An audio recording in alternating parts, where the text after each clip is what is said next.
I don't have time. 10 حاجات بيخبيها الراجل عليكي ومستحيل ان هو يقولها لك، وخليكي عارفاها من نفسك كده، واعملي نفسك من بينها عشان ما تتعبيش. تعالي معايا في الفيديو ده وانا هقولك الحاجات اللي هم بيخبوها. رقم 1، ان هو بيبص على ستات تانية. مش هيجي يقولك، بس انت خليكي عارفة حاجة زي دي.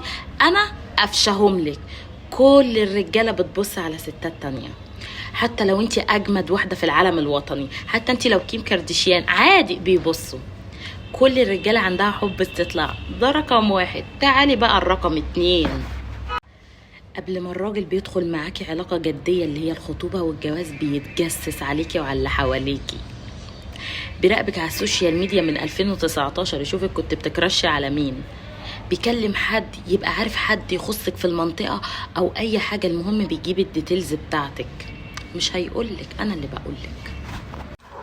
ما بيحبوش الروج الاحمر، ما تعرفيش؟ والمصحف ما بيحبوا الروج الاحمر خالص، بس مش هيقولولك. بيحبوه في وضع معين، غير كده مش بيطيقوا الروج الاحمر يا جماعة.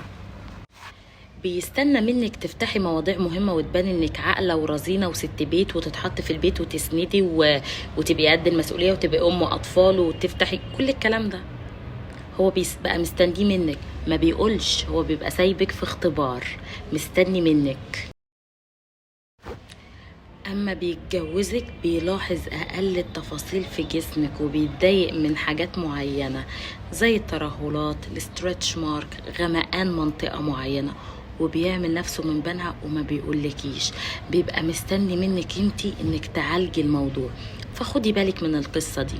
مفيش راجل هيقول على الحاجات دي، بيلاحظها وبيسكت. انا جاية بقولك كل حاجة بتضايقهم وكل حاجة هما ما بيتكلموش فيها وبيخبوها. بيخفي عنك ان هو برضو عايز مساحة خاصة، يعني مش 24 ساعة على قلبه.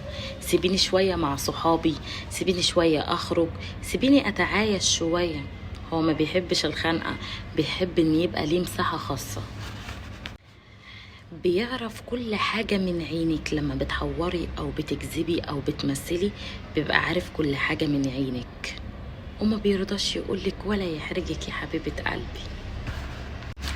من الحاجات اللي بيخبيها الراجل برضو شعور بيحسوا بعد الجواز مع اي واحدة بيقابلها. انت ما تعرفيش ان في نزوات بعد الجواز. يوه، اول ما يتجوزك بعد كام سنة كده، لما تروح عليكي في واحدة هتلف عليه او هيلف عليها، وهيعيش نزوة بسيطة وهيلف ويرجع لك. فاعملي نفسك برضو مش واخدة بالك، وهقولك في الفيديو اللي جاي ليه.